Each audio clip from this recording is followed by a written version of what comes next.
कार्यक्रम के पुण्यार्जक हैं Mahavira Transport Private Limited, fleet owner and transport contractor. Since 1985, we invented the concept of wheel on wheels and introduced double-decker vehicles. We are the first transporter for the carriage of Maruti Suzuki, Honda, TVS, TAFE, BHEL, Alstom, etc. Services we render: car transportation, container services, clearing and forwarding, warehousing, transportation of bulky goods. Achievement. Awards.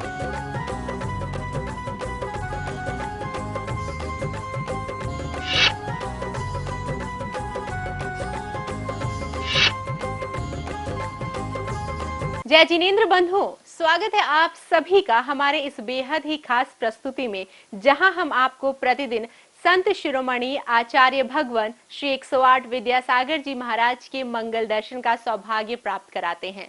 प्रत्येक प्राणी मात्र का दिन मंगलमयी हो जाता है जब चातुर्मास स्थल जबलपुर मध्य प्रदेश में विराजमान पूज्य आचार्य श्री के मंगल दर्शन कर उनके श्रीमुख से निश्चित मंगल प्रवचनों को श्रवण करने का सौभाग्य प्राप्त होता है।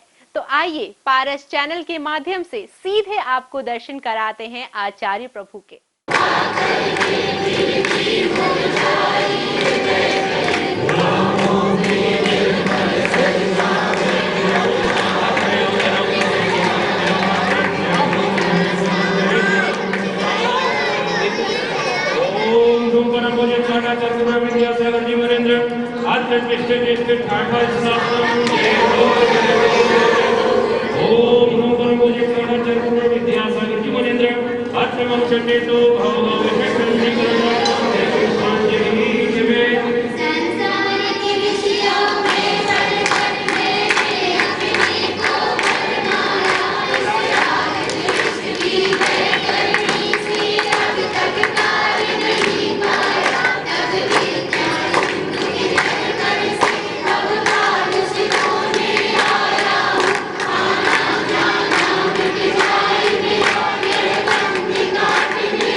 त्याग तो कर रहे थे, कल चाहिए दूसरे के कंधों पर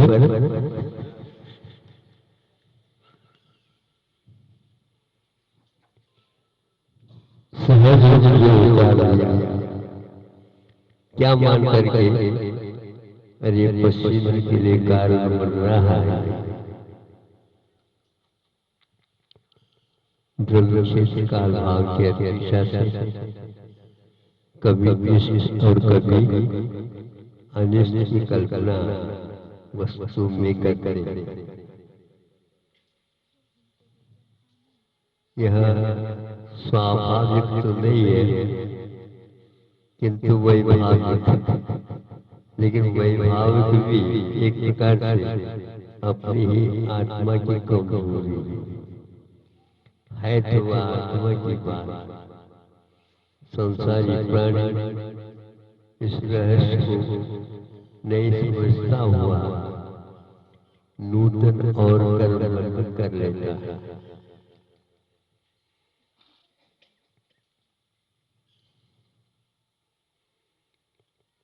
आप लोगों के पास क्षमता होते हुए भी कभी कभी राग द्वेष कर जाते हैं, और कभी कभी आप ऐसे व्यक्ति को भी देख सकते हैं। एक बुढ़िया, वह भी अपने हाथ में लठियां लेकर के और झुकती हुई आपके पीछे पीछे से आ रही है, और वो शरीर की यात्रा उसकी पूर्णता की ओर है, जर्जर अवस्था में है। फिर लठिया को मजबूत रख करके और एक एक कदम ऊपर रखते हुए जा रही है, उसके उत्साह में और आपके उत्साह में अब तुलना कर रहे हैं। आप जवान होकर के भी इस प्रकार हर्ष विचार करते जाते हो, उसका हम लाभ ले शारीरिक अपेक्षा, मानसिकता की अपेक्षा, वास्तविकता की अपेक्षा लाभ लेते हैं, तो ज्ञात होता है उससे बुढ़िया के पुरुषार्थ से हम लोगों का पुरुषार्थ कमजोर जैसा नजर आता है। और पहलवानी की है और पहलवान मतवान में भी है, फिर भी ऐसा क्यों होता? उसने अपनी यात्रा पूर्ण कर ली है, अभी आपने प्रारंभ की, इसलिए शरीर की ओर विशेष झुकाव हो जाता है। बिल्कुल अब वह संन्यास की ओर चला जाता है, उसमें और अलग आ जाता है, जिसको हमने वेद विज्ञान के बल पर जाना, पहचाना, संस्थान किया और अनुभव के कारण देखते भी आ रहे हैं। ऐसी संन्यास अवस्था में उस शरीर को छोड़ने का जब समय आता है, उस समय ये सारी यात्राएं पुरानी हो जाती है और वह नई यात्रा उसकी सामने खड़ी रहती है। जिसको पाला पोषा सुरक्षित किया, सब किया, इससे काम किया, अच्छे काम भी लिए, बुरे काम भी किए, उस समय में ज्ञान उसका ठोस और बन जाता है। यह सूक्ष्म ज्ञान संसारी प्राणी को हमेशा सताता रहता है। वह ज्ञान फेंकने योग्य तो है, लेकिन फेंक नहीं पा रहा, वह फेंक नहीं पा रहा है। मक्खी जैसे कफ में जाकर के बैठ जाती है उठना चाहती है, पैर उठ नहीं पाते। पंख को फड़फड़ाती है, लेकिन वहां कफ में और धंसती चली जा रही है, लिप्त होती चली जा रही है। उसी प्रकार इस शरीर के प्रति आप लोगों को यदि ममत्व अभी भी हटता नहीं है, दूसरे को मत बताओ। अपनी पहले दूसरे के क्षणों में, दूसरे क्षणों में तो अनुभव किए थे, और आज उस इस क्षण में हम अनुभव कर रहे हैं।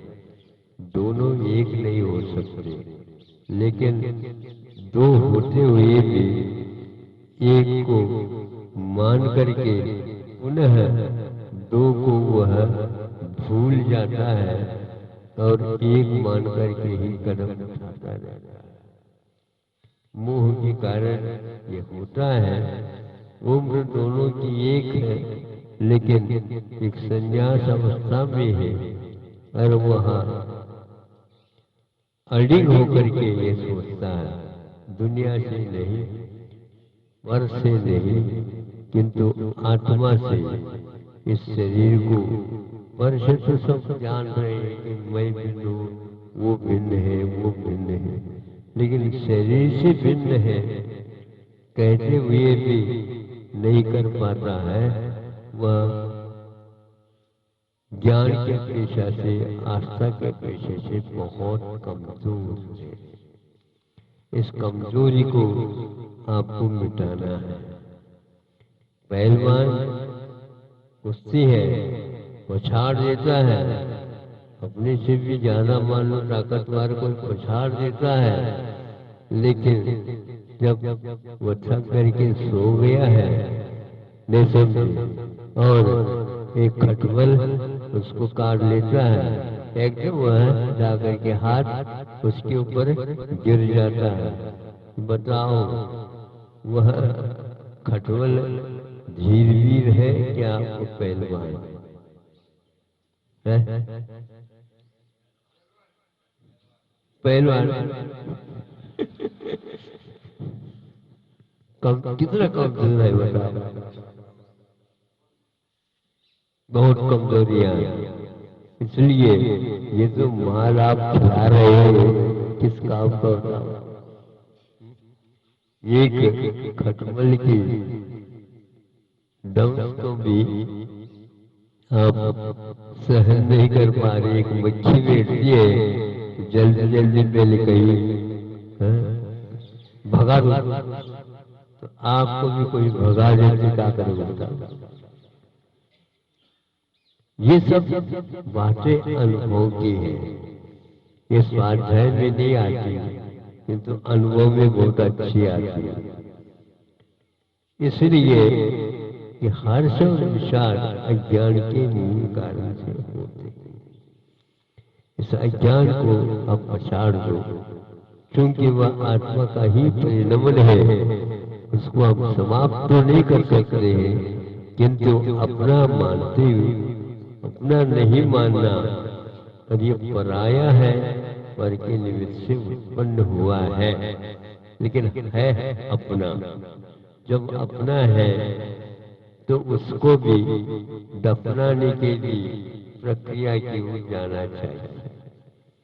जो व्यक्ति उस सपना को भी दफनाना चाहता है, तो उसको अलग तरफ से साधना करनी पड़ती है। यह साधना के फलस्वरूप वह अनंतकालीन जुड़ा हुआ जो शरीर है और परब्रह्म के प्रति ममत्व है, तो ममत्व भी क्षीण हो सकता है। इस दिशा में आप लोगों को आज तक जो पुरुषार्थ नहीं हुआ, अज्ञान के कारण नहीं हुआ, किंतु वह अज्ञान स्वभाव नहीं, विभाव होने के कारण हम उसको छोड़ सकते हैं। और ऐसे छोड़ सकते हैं, एक दिन वह आएगा कि हमें अब भगवान होने में देर नहीं। ऐसा नहीं होता, मन की बात नहीं चलेगी। ये सबसे ज़्यादा महत्वपूर्ण संयम माना जाता। गांव वाले संतोष प्राणी हैं, आप असंतुष्ट हैं ऐसा नहीं है, किंतु वहाँ की तुलना इसलिए कर रहे हैं, ये जितना भी जीवन है उनका हमेशा हमेशा संतोष में रहता है, उसी में वे संतुष्ट होकर प्रति वर्ष, प्रतिदिन, प्रति माह अपने परंपरा के अनुसार, अपने हैसियत के अनुसार धर्म ध्यान आदि सब कुछ करते रहते हैं।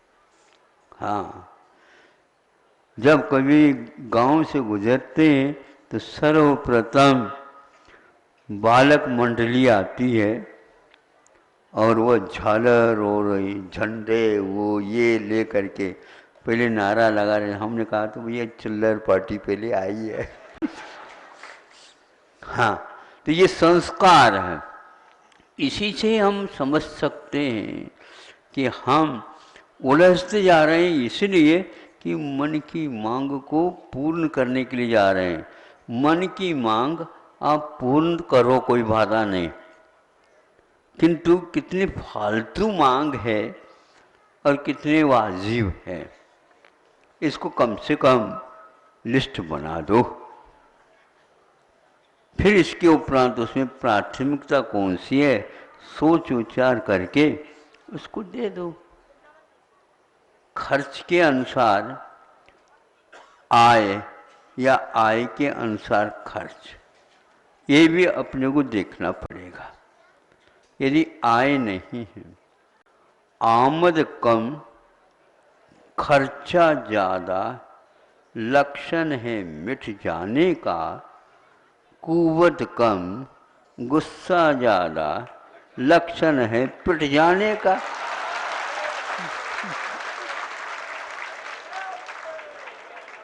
बोलो आप कौन से करना है जब दोनों हो रहे हैं? इसलिए अपनी चद्दर के अनुसार ही अपने पैर फैलाओ, यही धर्म है।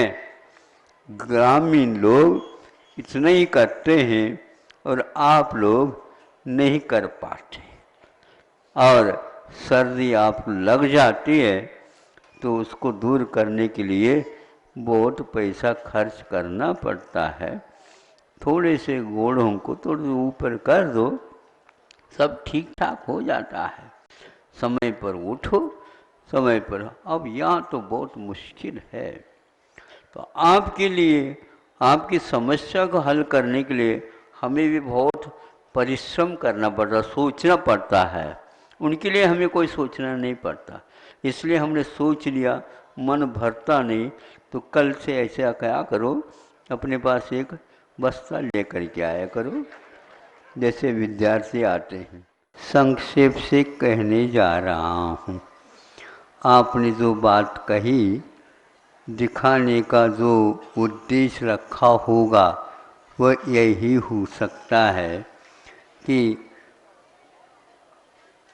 जो औषधियाँ और खाद के प्रयोग कर रहे हैं खेतों के ऊपर, उसके कारण वहाँ के जो किसान हैं उनके ऊपर, औरों के ऊपर भी उसका क्या प्रभाव पड़ रहा है। तो वह अनेक प्रकार की बीमारियां वहाँ पर हो रही हैं, और यह सरकार आपकी सुन भी रही होगी। को सोचना है, जब आप ही सरकार हैं तो किसको दिखा रहे हो, वो किसको सुना रहे हो? कोई यहाँ पर सुनने वाला नहीं है, सुनाने वाले बहुत हैं, पूरे हैं, क्योंकि सरकार सभी जनता का नाम है। बड़ा अंधेरा जैसा लगता है दिन में, रात में अच्छा लगता है, वह सब लोग मनुष्य सो जाते हैं तो उनसे तो कम से कम कष्ट हमें अब नहीं होने वाला है, सो गए। इससे स्पष्ट है, ज्ञात होने के उपरांत भी उसको जो व्यक्ति उस रास्ते को छोड़ता नहीं है उसको कहना बेकार है, समय फालतू जाएगा। किंतु ऐसे विज्ञापन हमने बहुत सारे व्यक्तियों के मुख से सुने और अखबारों में वही भरे हुए हैं, और जितने भी दीवार वगैरह हैं उनमें भी इसी प्रकार के विज्ञापन लिखे हुए हैं, लिखते जा रहे हैं और आप लोग नारा भी लगाते जा रहे हैं। किंतु फिर भी वही पाठ्यक्रम में पढ़ाया भी जा रहा है। इसको सुन करके हमें ऐसा लगता है कि अब हमारे पास बोलने के समय हो भी वो फालतू ही जाएगा। ये कैसा देश है और क्या शासन है, हमें अब तक तो थोड़े बहुत समझ में आता था, अब तो पक्का ही जैसा हो गया। अब एक भी नंबर हम देने योग्य या लेने योग्य नहीं रहे। फिर भी आप लोग विद्यालय धड़ल्ले से खोलते जा रहे हो और बच्चों के लिए विज्ञापन दे रहे हो। बच्चे समझते नहीं और बच्चे के माता पिता अभिभावक वो तो बिल्कुल भगवान बन करके आए हैं, उनके कल्याण करके रहेंगे, स्वयं के कल्याण हो या न हो। ये शब्द ऐसे आपको चुभ सकते हैं, लेकिन मैं भी क्या कहूँ, आपने कह ही दिया महाराज, संक्षेप भले ही, इससे संक्षेप तो मैं कर ही नहीं सकता। सुन रहे हो, कोई भी इसकी सुनाई नहीं हो रही वहाँ पर। तो ऐसी स्थिति में आप किसके सामने सुनाना चाह रहे हो, बताओ। माता पिता सुन रहे, समझ में नहीं रहे, उनको भी कोई दिशा है ही नहीं। आखिर बच्चे हैं तो उनको कहीं न कहीं थोड़ी शिक्षा तो देनी होगी। तो शिक्षा कौन सी देनी होगी? कोई जो विज्ञापन दे रहे हैं, हमारे यहाँ भेज दो, हमारे यहाँ भेज दो, सबसे अच्छा विद्यालय है। अब सभी लोग अपने अपने विद्यालय के लिए अब सबसे अच्छा ही कह रहे हैं। अच्छा कैसे है? 3-4 मंजिला है, नहीं समझे? वहाँ पर सभी प्रकार का वातानुकूल है, वहाँ पर जो कुछ भी भोजन पानी रहन सहन आदि सब कुछ है। हमारे पास पाठ्यक्रम है, ये बात अलग है उस पाठ्यक्रम में क्या लिखा है तो आप आएंगे, पढ़ेंगे, नंबर पाएंगे तो ज्ञात हो जाएगा। ये ऐसी स्थिति जब आ रही है तो आप लोगों को हम क्या बताएं? शिक्षा के द्वारा तो कुछ बता ही नहीं सकते, और दीक्षा तो देने योग्य है ही नहीं, पक्का है ये। किसको दीक्षा और किसको शिक्षा, ये यहाँ पर कुछ भी नहीं मालूम पड़ रहा। ऐसा ये भारत आज का है, पहले क्या था हम नहीं कह सकते। रोग हो रहा जिसके खाने से, और भयानक रोग हो रहे हैं जिसके सेवन करने से, फिर भी उसको करना चाहिए, प्रयोग करना चाहिए, ऐसा दूसरा कहता है, तीसरा और कहता है। इस प्रकार धड़ल्ले से होता जा रहा है। इस स्थिति में कि यहाँ पर संरक्षण भी नहीं, कुछ भी नहीं है, तो वह जहर सिद्ध हो गया, फिर भी उसको आप खाते जा रहे हैं। इससे बढ़कर के और कोई भी अज्ञान नहीं हो सकता कि पशु पक्षियों में फिर भी ज्ञान अवशिष्ट रहा प्राकृतिक रूप से। वो वही चीज़ खाते हैं जिसके द्वारा उनको रोग नहीं होता, और उनकी चिकित्सा करने के लिए कहीं भी कोई भी अस्पताल नहीं है, वो अपने आप रह रहे हैं। उनको मालूम है कि ये पानी पीने योग्य है क्या नहीं, आपको बताना पड़ता है, और अच्छे पढ़े लिखों को तो और अच्छा बताना पड़ता है।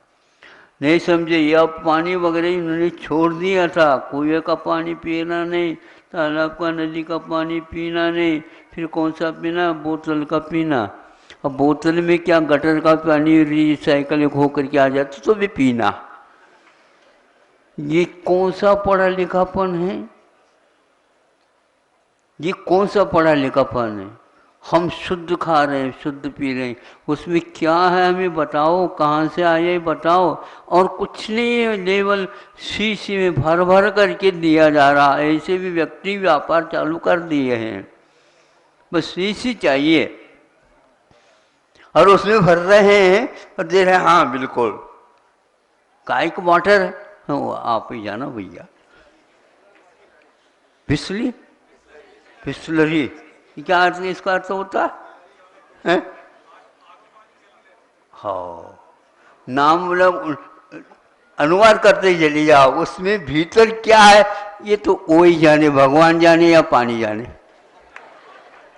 ऊपर वाला तो बिस्लरी, किसलरी बोला, ये क्या है ये समझ में नहीं आ रहा।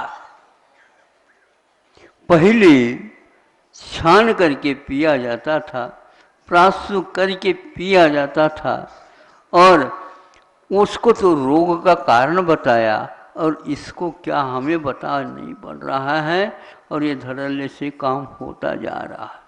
इसलिए ज़्यादा न कह करके इतना ही मैं समझूंगा। आप लोगों को यह वचन यद्यपि गलत लग गए होंगे, लेकिन इस संदेहों का, प्रश्नों का उत्तर आप ही लोगों को ढूंढना है। ये प्रश्न है तो उत्तर भी अवश्य मिलेगा।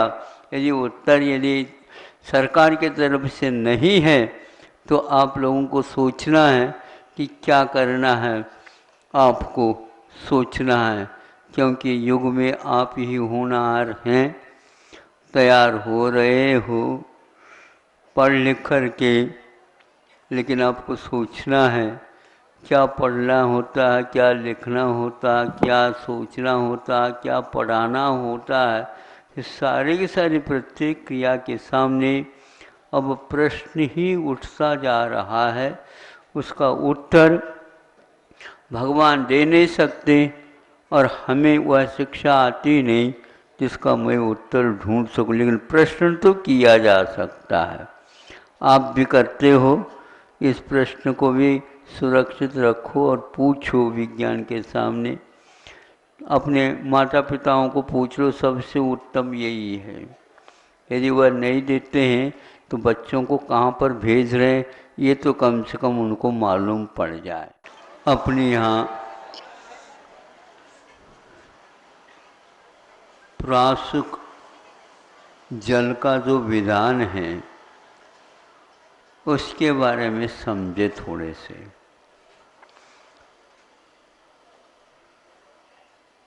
प्रासुक करने के विधान, एक तो त्रस्त जीवों को छान करके दूर करने के विधान होता है, इसको जल गालन प्रक्रिया बोलते हैं।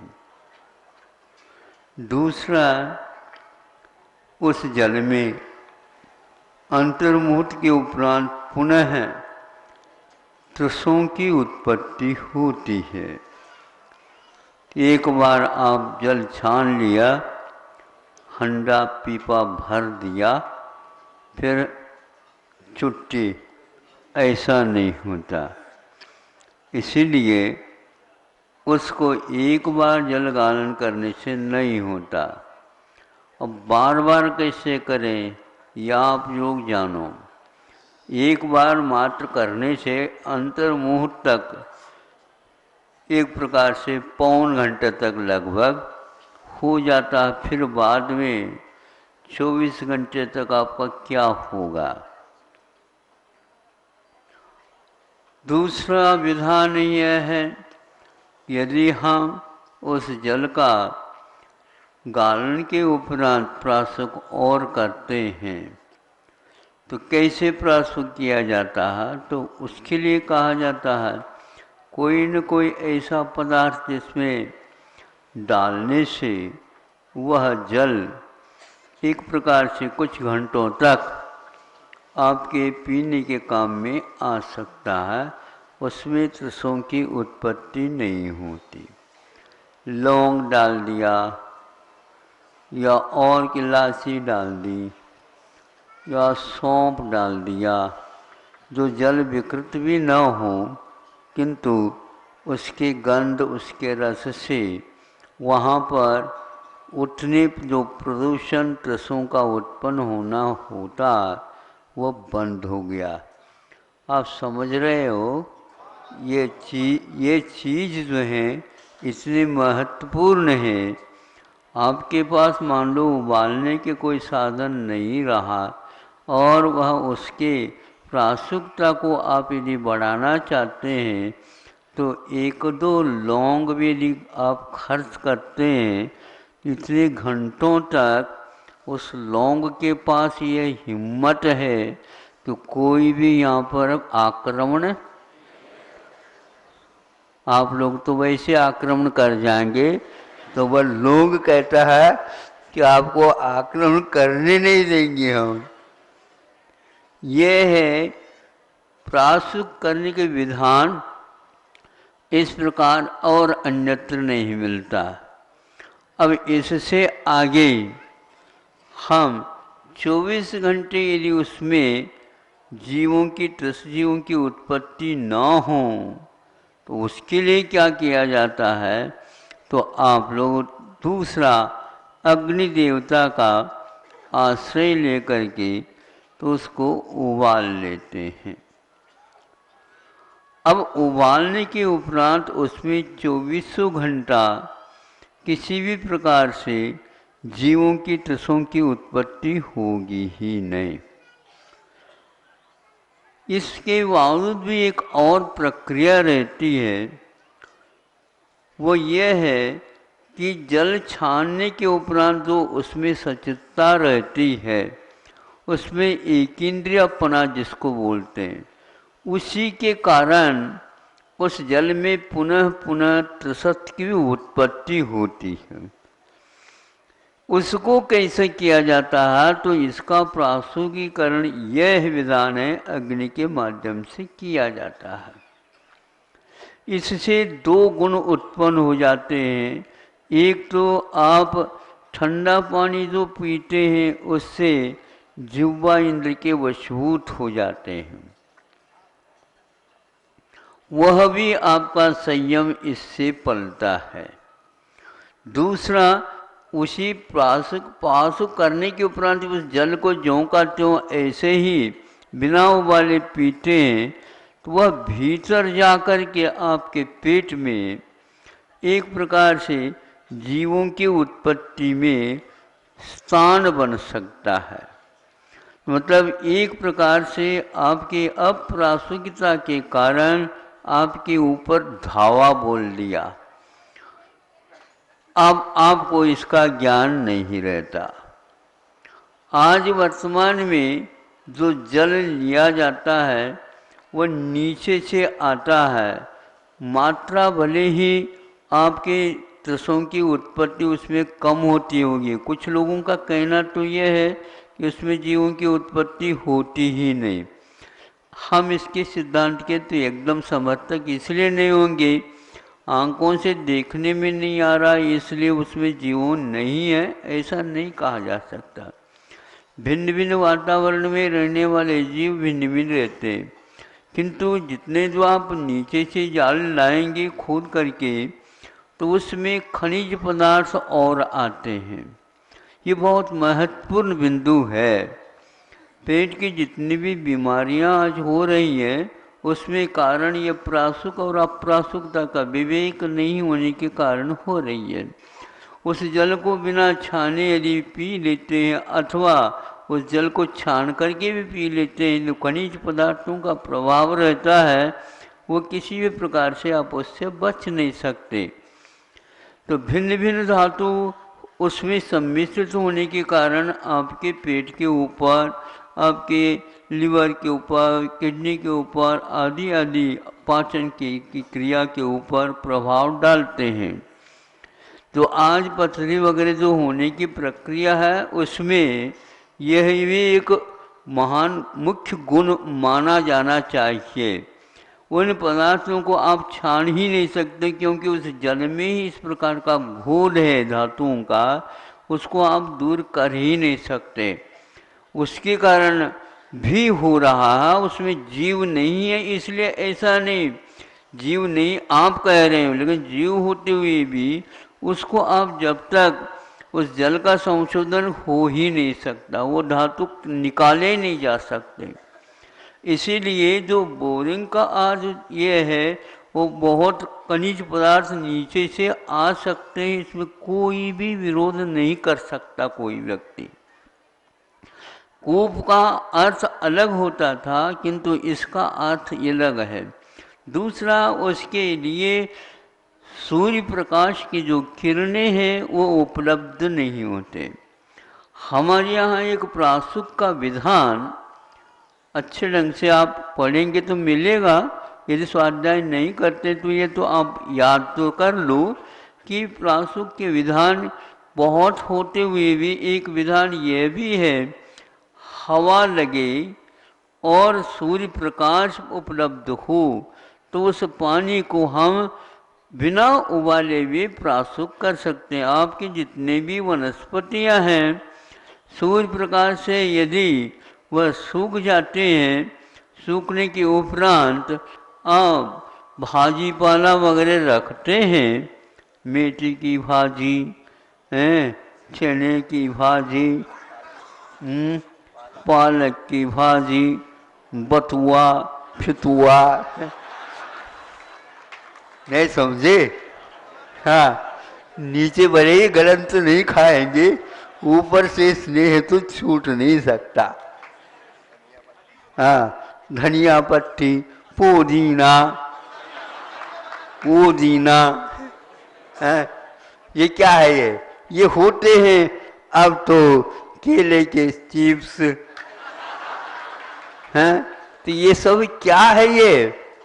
अब तो धीरे धीरे आप आगे बढ़ते जा रहे हैं विज्ञान के क्षेत्र में, तो अब तो गंवार फाटा भी रखने लगे हैं, गंवार फल्ली भी रखने लगे। तो ये सब जो है एक प्रकार से प्रासुक, सूखने के उपरांत इनको प्रासुक घोषित किया जाता। इसमें सारी जैसे मुनक्का है, और मुनक्का पहले अंगूर मुनक्का था, वो द्राक्ष जिसको बोलना चाहिए, एक काला होता है और एक लाल होता है, जो कुछ भी है, तो वो सूख जाते हैं तो वह प्रासुक गिने जाते हैं। देखो यहाँ पर इसमें क्या है, सूर्य प्रकाश के कारण अथवा वह अपने भीतर जो कुछ भी गीलापन था वह सूख गया, पानी का अंश निकल गया, तो वह प्रासुक माना जाता। अब उसको आपको उबालने की कोई आवश्यकता नहीं पड़ेगी। तो इस प्रकार आप लोग प्रासुक के कारण बहुत सारे रोगों से बच जाते हैं। किसमें से है? अंगूर है। अंगूर जब तक वह गीला है तब तो अंगूर कहलाएगा, फिर इसके उपरांत वह हवा और धूप इत्यादि लगने से सूख जाएगा, उसको क्या बोलते हैं आप? किशमिश। तो अब यह आपके लिए कब तक होता है, कौन से वातावरण में रहने से खाने योग्य रहता है, ये आप लोगों की सावधानी की बात है।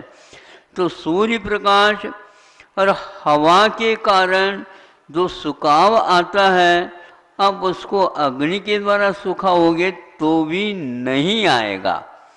इसलिए इन चीज़ों के मौसम के अनुसार प्रासुकीकरण जो होता है, यह साइंस, ये ज्ञान आप लोगों को रखना चाहिए, और बिना पढ़े लिखे भी इसका निर्वाह करके आज तक इसका लाभ लेते आ रहे हैं। तो आज वर्तमान की साइंस हवा को प्रासुक नहीं मिल रहा, उसको बड़े बड़े महानगरियों में जहाँ से आप लोग आ जाए ना, भीड़ ज़्यादा लग रही है चौक से, हाँ, आप पूजन के लिए आए हो, निमंत्रण के लिए नहीं आए, ध्यान रखो।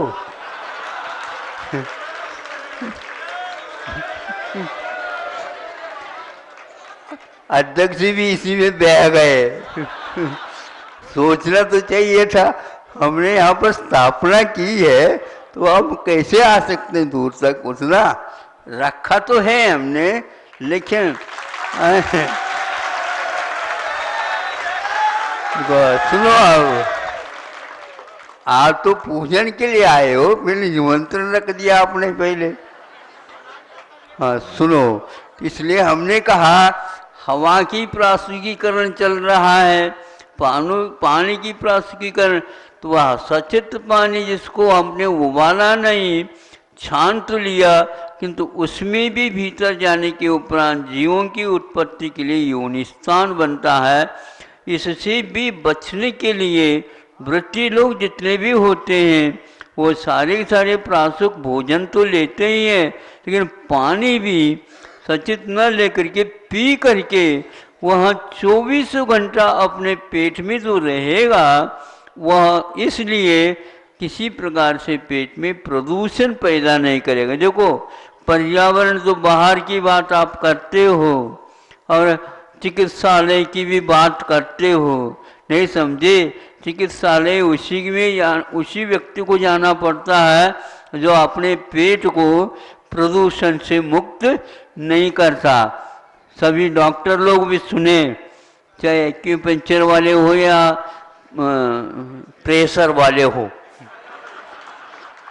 कोई भी पेथी वाले हो, इसको कम से कम विज्ञान को स्वीकार करना चाहिए। जैन दर्शन को जानने वाला, चाहे वह पुरुष हो चाहे महिला हो, तो वह अपनी रसोई बनाते हैं तो इस विज्ञान से युक्त रहते हैं। इनकी प्रक्रिया हजारों नहीं बहुत दूर से चली आ रही है और आज तक ये जीवित है। इसलिए इस प्रासुक विधान से भोजन का निर्माण करते हैं। पानी को प्रतिदिन ला करके रखना और उसका संशोधन करना।